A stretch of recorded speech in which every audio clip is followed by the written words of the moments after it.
नमस्कार। तपाईहरु पक्कै पनि 2024 को डिबी भर्नको लागि एकदम तम्तयार भएर बस्नुभएको होला।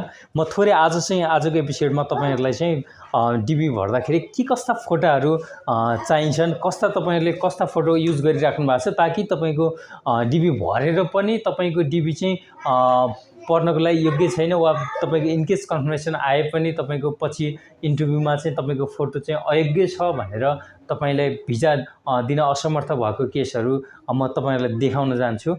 केही त्यस्ता फोटाहरु जुन एक्जाम्पलको रूपमा मैले लिएको छु, जुन हामी सुरुमा चाहिँ हामीले त्यति केयर गर्दैनौं अनि अन्तिममा आएर कोही चाहिँ विदेश जानु भएको हुन्छ, आफ्नो मान्छे कोही टाढा माइत जानु भएको हुन्छ, कोही चाहिँ विभिन्न जिल्ला अन्यत्र सर्भिसको क्रममा जानु भएको हुन्छ। उहाँहरुको फोटो पठाउँदै गर्दाखेरि तपाईहरुले घरमा जे छ पासपोर्ट साइजको फोटो हैन, एउटा क्राइटेरिया नमिलेको वा भाइबर व्हाट्सएपमा जुन छ तपाईको एउटा जस डिबीको निश्चित क्राइटेरिया छ त्योको स्ट्यान्डर्डको फोटो भन्दा भिन्न खाले फोटो हाल्नुहुन्छ तपाईहरुले।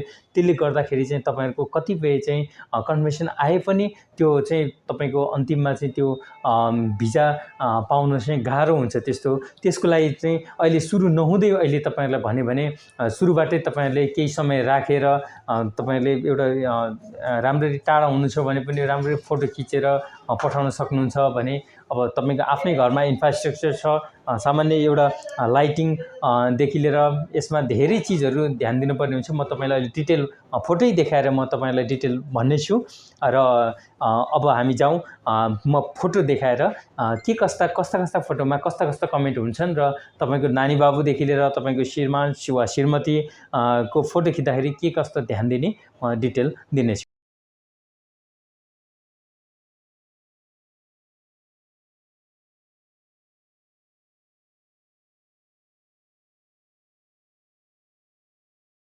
मेनली तपाईहरुले ध्यान दिनुपर्ने कुराहरु के हुन्छ भने तपाईहरुले फोटो खिच्दाखेरि टोपी चस्मा लगाउनु भएन है। सकेसम्म पछाडी ब्याकग्राउन्ड व्हाइट हुनु पर्यो, प्लेन हुनै पर्यो है। जस्तै यहाँ फोटोहरु तपाईले देख्न सक्नुहुन्छ। नानीको हेर्नुस्, यो आँखाको भागमा चाहिँ यस्तो आँखाको यो जुन ब्ल्याक छ यो चाहिँ लाइटिङ प्रोपरली नमिलेको देखिन्छ हैन। सकेसम्म यस्तो मालासालाहरु पनि लगाउनु भएन। यो बाबुको पनि धिरेर आएको छ, यो त्यति क्लियर छैन फोटो है, राम्रो मिलेको छैन। यो चाहिँ कति राम्रो छ, यो ठीक छ यतिको। तर अब यो पासपोर्ट साइज पक्कै पनि उहाँले पासपोर्ट साइज ल्याउनु भयो अनि यो फर्ममा भरियो, यो ठीक हुँदैन। सकेसम्म यस्तो हुडहरु पनि नलगाउनु होला त्यति दिनमा।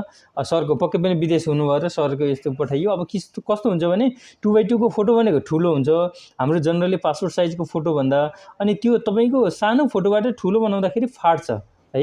यो कुराहरु ध्यान दिनु होला। यो सानो नानीको अब तै विषयको हुन्छ, सकेसम्म यस्तोमा चाहिँ ब्याकग्राउन्डहरु सिधा बनाउने प्रयास गर्ने। यस्तो साइजको फोटो सकेसम्म क्यामेराले खिच्ने, आजभोलिको क्यामेराहरु धेरै राम्रो पाइन्छ है। अब ल हेर्नुस्, उहाँको अब डिबी भरियो भनेर के कुनै अर्थै छैन हेर्नुस् है। अब सकेसम्म हामीले पनि यस्तो चाहिँ फोटो प्राय यस्तो नल्याउनु नै भन्छौं, हामीले लिनै मान्दैनौं। अन्तिम अवस्थामा आएर गर्छौं। हेर्नुस् त नीलो ब्याकग्राउन्ड छ, यस्तो कपाल निदा ढाकेको छ, यस्तो डट छ, यस्तो परे पनि तपाईको पछि जानु पाएन। यो फोटो फेस मात्रै आयो, अरु भाग आएन है। यो अनि तपाईको यो हेर्नुस्, यो नानीको पनि अब सकेसम्म यस्तो यहाँनिरको यो रातो कपाल बानेको यस्तो यो हुनु भएन। कपाल सकेसम्म पछाडी लानु पर्यो हैन। यो टप, यो सिक्रीहरु कपाल पछाडी लगेर खिच्न पर्छ। यस्तो कुराहरुमा उहाँको टक्क दाँत देखिया छ है। यतिको फोटो चाहिँ हुन्छ। यो अलि न्याच्चो भयो, यो अलिकति मिलेको छैन। यसरी मजाले दशैंको टिका यहाँ फुल लगाउनु भएको छ सानो बाबुले, यो पनि भएन है। यो हुँदैन। यसरी सिक्री पनि सकेसम्म नलगाउनुस्। ब्याकग्राउन्ड चाहिँ राम्रो थियो अहिको, यो चाहिँ भएन। यो रातो यस्तो अनुहार फाटेको आयो हेर्नुस् त। तपाईले क्लियरली देख्नुहुन्छ। मैले थोरै टेक्निकल उल्लेख गर्दाखेरि म सबै प्रपरली देखाउन अलिकति असमर्थ छु। यो नीलो पनि भएन, नीलो ब्याकग्राउन्ड देखिँदैन। एउटा कानै हाइट जस्तो देखिन्छ यो नानीको। तपाई यतिको अब यस्तो यो हुँदैन, ब्याकग्राउन्डले भएन। सकेसम्म यस्तो कालोहरु केही पनि नलगाइदिनुस् है। पछाडी भएन, पछाडीको ब्याकग्राउन्ड भएन। आई चाहिँ ठिकै छ, यतिको बच्चाको आई चाहिँ सानो, यति हेर्ने सबै ठुलो मान्छे जस्तै हुँदैन हैन। मुख ओपन भएन, यतिको ठिकै छ। सरको पक्कै पनि विदेश हुनुहुन्छ वा बाहिर हुनुहुन्छ, यतिको हुँदैन है। यो राम्रो छ, ठिकै छ। तर पनि यो राम्रो भएर यहाँ समस्या आयो, मुखमा दाँत देखियो है। यो यत्रो सिक्री लगाइया छ, यो नि भएन। यस्तो बच्चाको मुख ओपन, यति धेरै ठुलो बच्चाहरुको मुख यस्तो ओपन हुनुहुन्न, यो राम्रो छ तर पछाडी भएन है। त्यसले गर्दाखेरि एउटा मात्रै कमेन्ट भए पनि हुँदैन है। नो, टिका भयो, माला भयो, यसले गर्दा भएन। यो त जन हुँदै भएन नि। कान कता गयो है। यो यस्तो भएन, कान देखिन परेन हैन र डिभी भरेर मात्रै के गर्ने, भोलि पढ्दाखेरि समस्या हुनु भएन है। उहाँ सरको कति राम्रो फोटो छ तर ब्याकग्राउन्ड भएन है। उहाँको यो तपाईँको चेस्टको भागसम्म मोटामोटी आउनुपर्छ कि यहाँको, उहाँको केही पनि छँदै छैन नि, यो त माथिको मात्रै भएर भएन नि, माथिको भाग ठिक भएर भएन। ल हेर्नु यी बाबुको कति राम्रो छ, तर आँखाको हेर्नु त यस्तो आँखामा पुरै डार्कनेस छ, स्याडोनेस भयो भने त्यो फोटो एक्सेप्ट गर्दैन है। सकेसम्म यस्तो ह्यान्डसम मान्छेहरू हेर्नु त, अब यसमा त ठिकै रहेछ, तपाईँ यस्तो फाटेको फोटो हुँदैन है।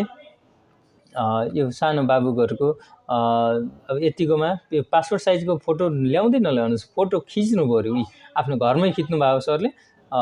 यो हल्का ब्याकग्राउन्ड सेतो तपाईँको तन्नाको ब्याकग्राउन्ड वा प्लेन भित्ता होला, जुनमा भयो भने सेतोमा खिच्दाखेरि हुन्छ हैन। पुराना फोटाहरूले डिबी पढ्दै पढ्दैन, परे पनि जान पाइँदैन हैन। यी कुन जमानाको 3 वर्ष 4 वर्ष अगाडिका फोटा जस्तो देखिने फोटो हालेर हैन, त्यसले चाहिँ प्रपरली हुँदैन, यो कुरा ध्यान दिनु होला। र फोटो भएन भन्दैमा फेरि बच्चाहरू छुटाउने, बच्चाहरूको फर्म भर्नै छुटाउनु चाहिँ भएन। फेरि तपाईँको यदि बच्चा छ भन्ने थाहा पायो भने त पछि त त्यो बर्बादै हुन्छ है। त्यसले गर्दाखेरि तपाईँहरू एकदमै ख्याल गर्नु होला। जस्तै यो ब्याकग्राउन्ड यति राम्रो बच्चालाई यिनीले प्लेन सुताएर फोटो खिचाइदिए त हुन्छ नि हैन। यो झ्यालमाथि ढोका अगाडि खिचेर त भएन नि है। यसरी टक्क सकेसम्म यसरी स्टुडियोबाट पछाडि फ्लेक्स वा कुनै तन्ना राखेर लाइटिङ छाया नपर्ने तरिकाले राम्ररी भरियो भने राम्रो हुन्छ है। यो पक्कै पनि अब यस्ता फोटाहरू, यस्ता धमिला फोटाहरूबाट चाहिँ हजुरहरूलाई समस्या हुन्छ, ख्याल गर्नु होला। यस्तो धमिलो फोटोबाट डिबी परे पनि जान पाइँदैन। तपाईँलाई यस्तो खाले राम्रो सादा सिम्पल, जस्तै उहाँहरू डिबी विनरै हुनुहुन्छ, खिच्दाखेरि पनि चट्ट राम्रो डिबी नपरे पनि पर्ला जस्तो तरिकाले। कति अल्छी मान्नु न, मेन भनेको फोटो हो। फोटो टक्क सकेसम्म सेतो कपडाहरू नलगाउने, सेतोमा सेतो राम्रो देखिँदैन हैन। डिफ्रेन्ट कलर लगाउनुहोस् ताकि सेतो ब्याकग्राउन्डहरू हुँदै गर्दाखेरि राम्रो हुन्छ हैन। टक्क मिलाएर दुईटा कान स्पष्ट, दुईटा आँखाहरू चट्ट स्पष्ट देखिने तरिकाले हैन। कान कपालहरू सर्लको पछाडि लाने, केही घाँटीमा केही पनि नलगाउने, सादा, धेरै मेकअप पनि नगर्ने हैन, सिम्पल। कति राम्रो छ, यसरी नै फोटो खिच्नुपर्छ। यहाँहरूको 2024 मा चाहिँ डिबी पढेर अमेरिका जाने सपना पुरा होस्। धन्यवाद।